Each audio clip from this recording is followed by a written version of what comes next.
Hi everyone and welcome back to Newegg TV. My name is Paul and today, once again, we have a special guest in the studio. This is JJ from ASUS, and JJ, thank you again for stopping by today. As always, thank you for having me. What we're here to talk about is the ASUS Nvidia GeForce GTX 600 series cards from ASUS.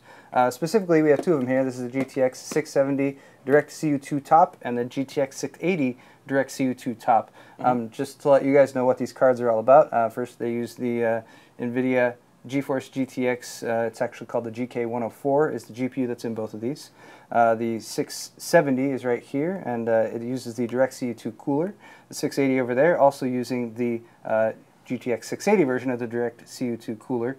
And what we're here going to talk about is, since these are non-reference cards, which means that ASUS has done a lot of design work to sort of do everything they can to get these GPUs performing at their maximum potential.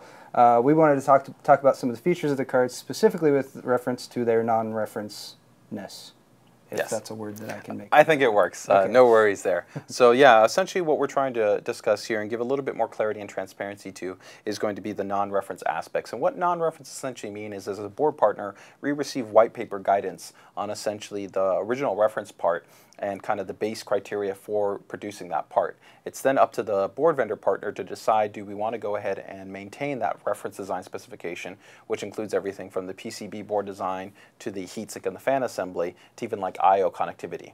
But we've historically always prided ourselves at trying to extend the performance functionality and the overall versatility of the product. And that comes through in terms of us doing a non-reference PCB, which is actually going to be the board that everything is on.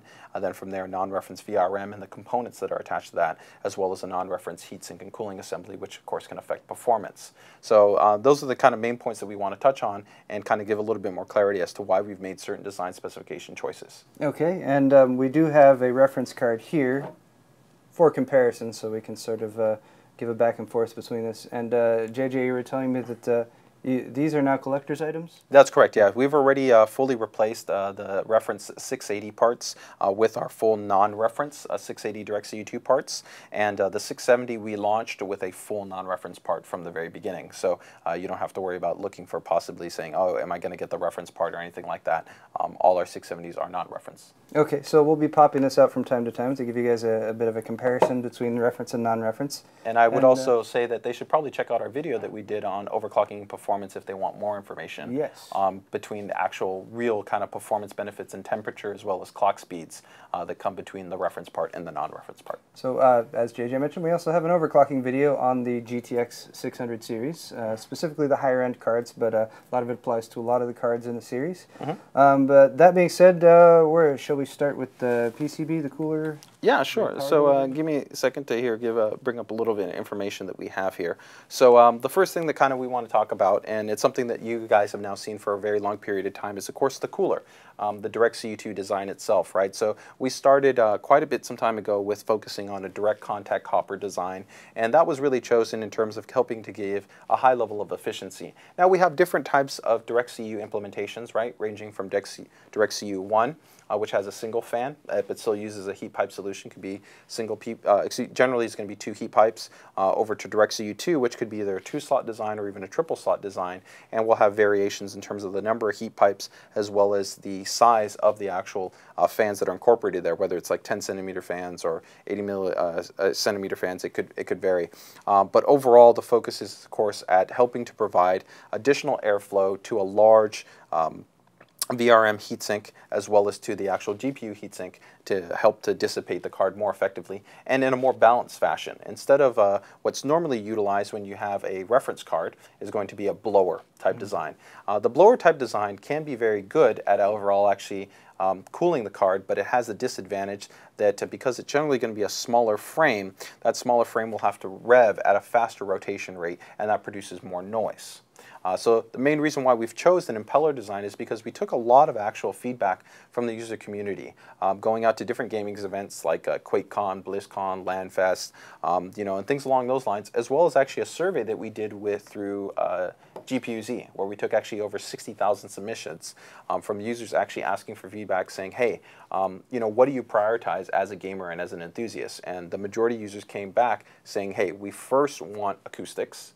so they wanted actually a quiet card. Second was temperature related, and third was actually performance related. So in that order, we went about trying to design an actual cooling and thermal assembly that met the criteria of being very quiet and not only in idle but under gaming load, but then also met the ability to be able to keep the card quite cool, and then lastly, in terms, if possible, through those combinations of both, help to extend performance, whether that was cooler operation and extending things like GPU boost that we now have, of course, as part of the Kepler architecture, or keeping the card cooler so that you could overclock it higher. And you guys have met with great success with the DirectCUII cooler, with DirectCUII 1, and then now with the implementation of the DirectCUII 2 coolers. And I could say that we had just recently been doing some testing with the GTX 680 DirectCUII 2, even under full load, overclocked, even higher than the default overclock out of the box. I think, yeah, 1.3 gigahertz. 1.3 gigahertz, and we saw about 65C. 65C, which is chilly for a GPU. Yeah, for essentially the highest end, single GPU part that you can get on the market, short of a dual GPU part, you're effectively able to keep it even under 70C, right? Even with variance in ambient. So that's definitely, I think, an impressive characteristic. So, that's definitely one of the key call-out points that we want to talk about is, of course, that DirectCUII 2 design. And I think that when we actually take apart the cards, and we'll show a little bit more context as to how the actual thermal assembly works in relation to the heat pipes and how the two fans work in conjunction with the thermal area in terms of cooling that. But moving past that, one of the big points that we have here that we're talking about is going to be our power delivery solution. So with our power delivery solution, we've spent a lot of time increasing a lot of elements to provide overall better reliability, better power delivery, and better power efficiency. So we've had now for a couple of generations, if you remember, super alloy power. So these were higher quality chokes, MOSFETs, and capacitors on the graphics cards. And ultimately they translated into helping us have higher performing operating ranges, so they could provide, let's say, more voltage levels to the card, extend the lifespan of the card. And that's going to be important because if you remember, GPUs go through tremendous heating and cooling cycles, right? So as the card continually heats up, especially in a chassis and multiple configurations where you have maybe multiple GPUs, us being able to, let's say, have a capacitor that's able to operate at, twice the lifespan at 75C as opposed to a normal capacitor, which might be maybe 50C at half the rated lifespan, helps to overall give us a longer, more reliable product. And so that was really the end goal with super alloy power, is to provide to you the best-in-class onboard components for the actual graphics card to extend performance, reliability, and the overall functionality of the card. For this generation, though, we've actually extended even further, and we've incorporated digital power control, just like we did on the motherboards. And what this has allowed us to do is to increase the efficiency of the VRM, as well as to have more accurate and precise adjustments for when we make adjustments via our software like GPU Tweak for overclocking purposes. But even outside of that, in terms of real-time management of the VRM and the phase management, it can dynamically do more efficient loading and unloading, and this helps to reduce temperature as well as give us better power consumption. And that's really important, especially on an advanced architecture like Kepler, where you have dynamic frequencies that are being based off of both temperature and TDP. So the improved performance of the power delivery as well as the lower temperature due to that efficiency, is that going to result for the 600 series cards in higher GPU boost frequencies? Yes, and that's directly what you saw actually in our overclocking demonstration, is that we were able to extend even the default mode, even at clock-to-clock speeds versus the reference card, we were able to sustain higher GPU boost frequencies, as well as keep a lower TDP power target envelope, so that's pretty cool. All right. So as we can see right here, detailed is that we have the choke, the cap, and the MOSFET. And with this, actually, I kind of want to show what the non-reference PCB elements look like. So let's take a moment here and break this apart, and I guess we can come back and show them what it looks like. Okay, so we've taken the coolers off of both of these video cards. I do like to point out with the DirectCUII 2 coolers that they only have 4 mounting points via these 4 screws right here. So after removing that and giving the card a bit of a wiggle, the cooler pops off. Over here you can see the direct copper contact where the heat pipes make direct contact, and that's where DirectCUII comes from. And just to clarify here on the left, what you guys are seeing is the GTX 670. And on the right there is a GTX 680. Yes, and I will also make a note that some people ask, why sometimes some of the cards look entirely copper and other ones don't. And to clarify, like if we take a look here at the 670, the underside, which is making direct contact, is completely copper, and the surrounding heat pipe that attaches to this base is still also copper, but it's nickel plated. Okay. And that's to just help to minimize on the oxidation. But overall here, of course, you can see the high performance 3 heat pipe design, which makes direct contact with the actual GPU die, and then that goes into a larger mass area, which then there are 2 fans underneath that. So of course we go ahead and rotate that right there. You can see that we have the 2 fans that are equally essentially helping to displace and move the heat that's stored within this actual finned assembly. And that's essentially going to be the same that if we look here on the 680 part, we have the 5 heat pipes, all right? And those essentially go to 2 separate thermal zones in terms of here we have the fin assembly and here we have the other fin assembly, and then of course then the 2 fans to help to aid in the cooling of that. So overall a very efficient and effective way to go ahead and move a lot of heat away from the core of the GPU. Now in terms of the actual PCB here, we can see that we have a really clean and tightly designed PCB. And this is key in terms of overall showing the attention to detail that we have. And what we want to call out here are going to be a couple of those key SAP components to show that these are fully non-reference in terms of design. So if we take a look here at the GTX 680, we have, just like the 670 part, a full VRM heatsink. So that's great in terms of helping to cool generally the hottest part of the VRM, which is going to be the MOSFETs. Okay. Right next to that, we have our high performance chokes, which not only have a higher tolerance in terms of heat and pressure, which they were produced under, therefore giving us better performance, but they also have a greater level of efficiency and power output. Now, one other cool side effect of the actual high quality nature of these SAP chokes is their very minimal noise output. So as sometimes with actually reference parts or lower quality chokes, you can get like a whine or an audible emission that occurs from the card, especially under varying levels of load. That won't occur under a SAP powered choke. It's a very quiet part or almost inaudible. So that's a nice plus point, and you can see of course here, those are the SAP chokes with even the SAP detailing on them. Next to those, we've got the SAP capacitors, okay? And if we take a look here on the GTX 670 side, of course we have here, same thing, the VRM heatsink, the SAP chokes, and then from here the SAP capacitors. So overall, really high level of performance that we're offering. And there are additionally certain pause caps that we have that if we flip over the card, you can see right here, those are in a what's referred to as a back-to-back configuration. So these are very high-performance capacitors that store capacitance, and that's going to be critical that as we start to really overclock the card and push it to higher frequencies, you're going to need more power to be able to sustain the overclock.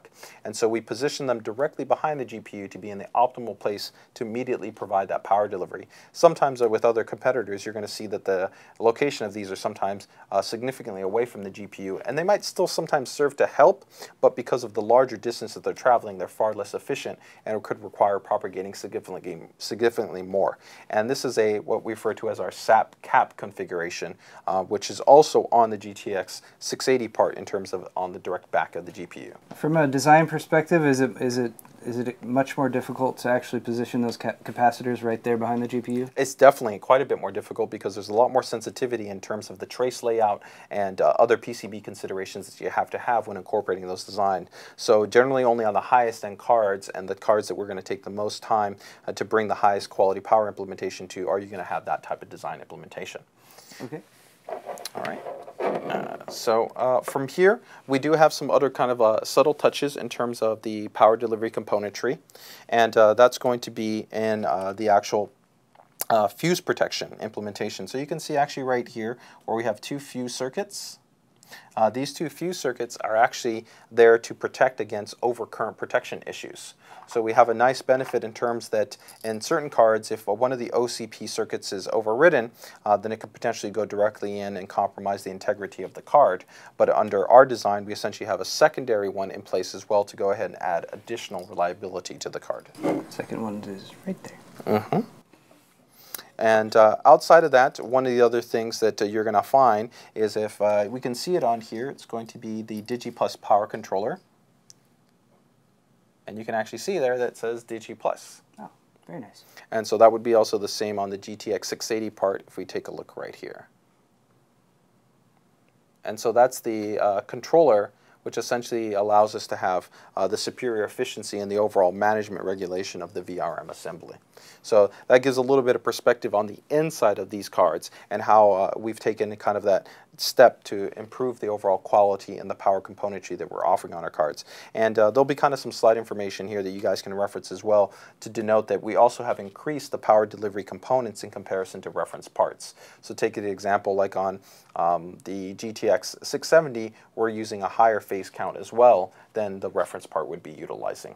So these are also other ways that not just in terms of actually improving on the inclusion of the SAP components, but also in even having more, we're offering overall better quality, better reliability, and better performance. All right. Now, you're mentioning the clean layout of both of these cards, and I noticed that you guys, it seems like you have really tried to group different components of the video card on the PCB. Does that give an improved performance or efficiency? It's all about proximity and efficiency. So, I mean, when you can keep things tighter together, you're generally going to have shorter distance in terms of traveling, and that's going to provide generally greater efficiency and less loss across distances. So proximity is always going to be a benefit if you can go ahead and have them tightly integrated. So that is going to be kind of, like I said, that attention to detail in terms of grouping them together as opposed to kind of having them broken apart. Okay. So, excuse me, and with that, let's go ahead and get the cards back together here and go over some of the last issues, over some of the last points on these DirectCUII cards. Alrighty. So JJ, you're mentioning the digital power delivery, and we wanted to go into that a little bit more.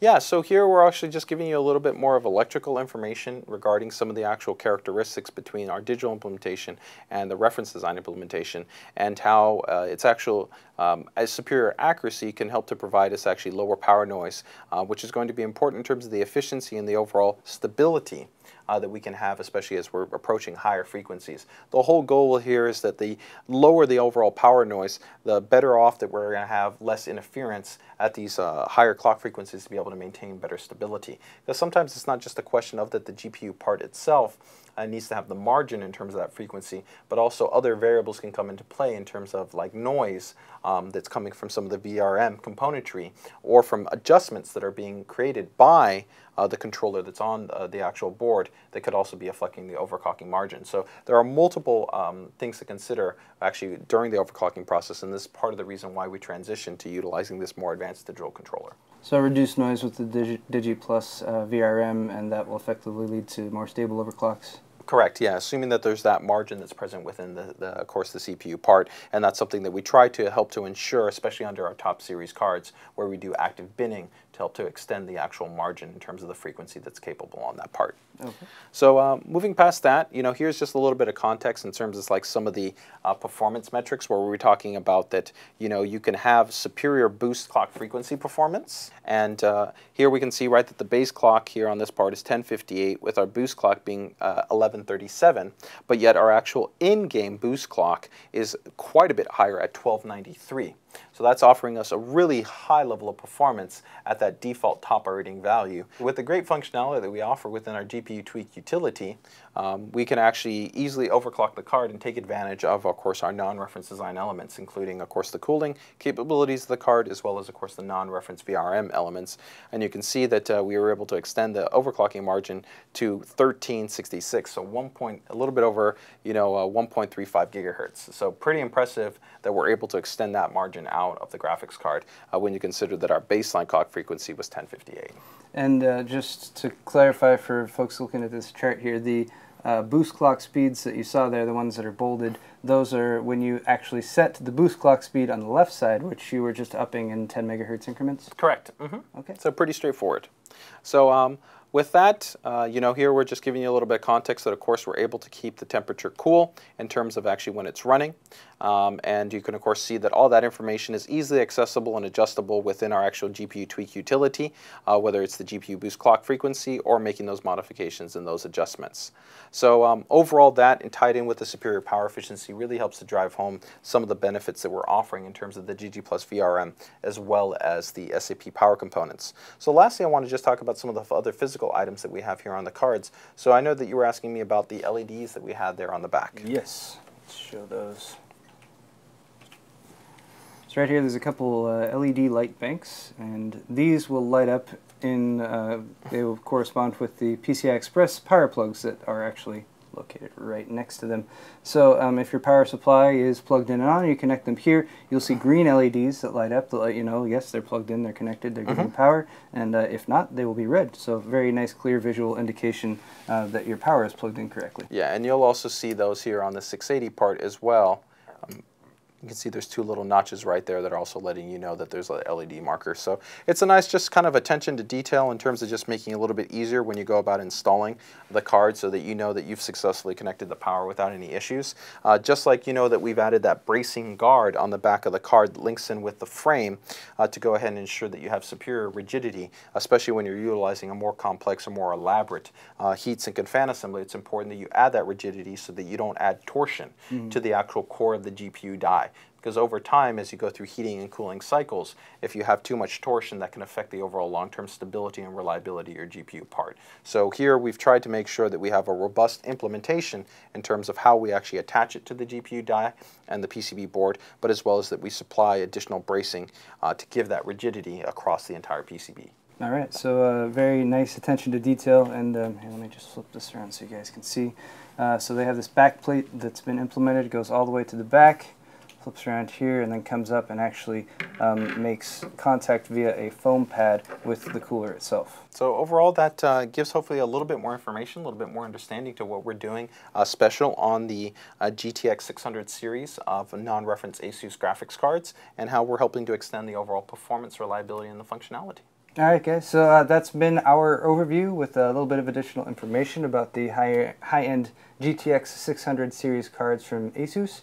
JJ, wanted to thank you again for stopping by today and providing us with a lot of your insight as far as the design of these cards. As always, thank you. And thank you all for watching. If you'd like to see more, you can check out our Newegg YouTube channel. You can also head over to the ASUS ROG YouTube channel if you'd like to see more of JJ and his videos.